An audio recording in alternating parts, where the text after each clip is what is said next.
दिन क्यों लिखे हैं? क्योंकि हर एक बच्चे को पता है अब मेरे 4 फरवरी से एग्जाम स्टार्ट हो रहे हैं और हम 4 फरवरी ही मानते हैं अब आपका, और 25 फरवरी लास्ट एग्जाम होगा।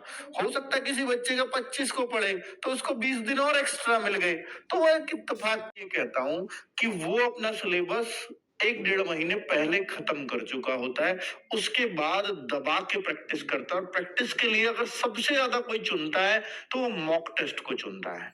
और वो जितने ज्यादा मॉक टेस्ट, वो हर देखिए भैया, हमने आपसे बोला कि भाई मॉक टेस्ट आप दो। अब तक आपके हो सकता था हर संडे एक मॉक टेस्ट दे रहे हो, बहुत है। लेकिन अब वो समय आ गया है कि जब आप, हो सकता है डेली मॉक टेस्ट आपकी नीड हो, और नीड होनी भी चाहिए। लेकिन कुछ बच्चे तो ऐसे हैं कि सर हमने तो यूट्यूब से प्रैक्टिस की है, आपका बैच परचेज नहीं किया। बहुत बढ़िया है, कोई दिक्कत नहीं है, क्योंकि आप बार बार थोड़ी ना बैच परचेज करोगे।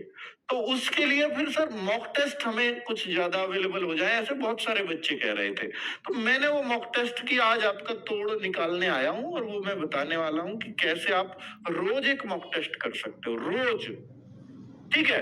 तो हर एक बच्चे की नीड है, जो भी टॉपर बनेगा इस बात को जरूर याद रखेगा जो आज मैं करने जा रहा हूं।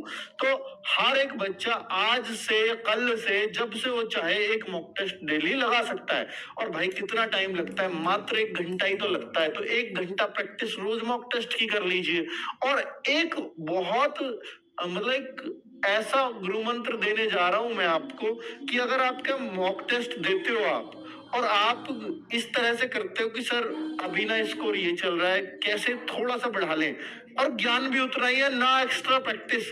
अगर इसको नहीं अपना रहे हो तो आप भाई अपना लेना।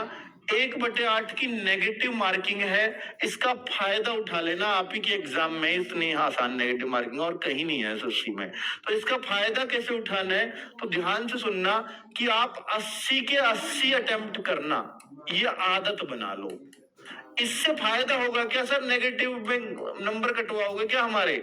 मैं एक चीज बता रहा हूँ कि भाई जब आप 80 में ऑन एन एवरेज गिनोगे ना, तो आपका ए ऑप्शन में 20 होते हैं, लगभग बी ऑप्शन 70 क्वेश्चन आपको आते हैं।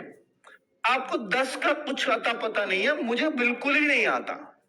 70 पे मैंने जोर मारा, कुछ इसमें गलत हो गए, कुछ सही हो गए, लेकिन इन 10 को तो मैं टच ही नहीं कर पा रहा हूँ। अनअटेम्प्ट छोड़ने वाला हूँ। अनअटेम्प्ट मत छोड़ो, कट ऑफ काफी आई जाती है। तो भाई इन 10 पे ना आप एक जैसा ऑप्शन लगा दो। वो हो सकता है कोई क्वेश्चन नंबर 9वां हो, कोई 15वां हो, तो इन पे ऑप्शन एक जैसा लगा दो। ऑप्शन क्या लगा दे? या तो सबको जो आपको नहीं आते हैं बी भर दीजिए, या सी भर दीजिए, या ए भर दीजिए। मैं ये कभी सलाह नहीं देता, जो क्वेश्चन बिल्कुल नहीं आता किसी में ए भरो, किसी में बी भरो, किसी में सी भरो, ऐसे मत करिए। इसमें क्या होता है बच्चों, हर 4 में से जैसे 4 बी लगाए हैं तो एक सही होने की संभावना रहती है। तो इन 10 में से कम आपके 2 सही हो जाएंगे, और अधिकतम मुझे जो लगता है कि वो 3 सही हो सकते हैं, 4 सही हो सकते हैं, अगर आप एक सा भरोगे तो। ठीक है? लेकिन अगर आप ABCD ऐसे कुछ में किसी में रैंडमली भरते हो तो एक भी सही ना निकले, इसकी भी पूरी संभावना है। ठीक है?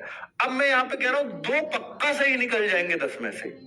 अब मैंने ये माना कि 8 आपके गलत भी निकल गए, तो आपके कितने नंबर गए? 2 माइनस होंगे, क्योंकि 0.25 एक गलत का कटेगा। अब 8 गलत निकल गए तो आपके 8.25 करो तो 2 नंबर माइनस के हो जाएंगे आपके। लेकिन अगर आपके 2 भी सही निकल गए तो आपके 2 सही पे कितने नंबर मिलेंगे? एक क्वेश्चन 2 नंबर का है तो 4 मार्क्स मिलेंगे।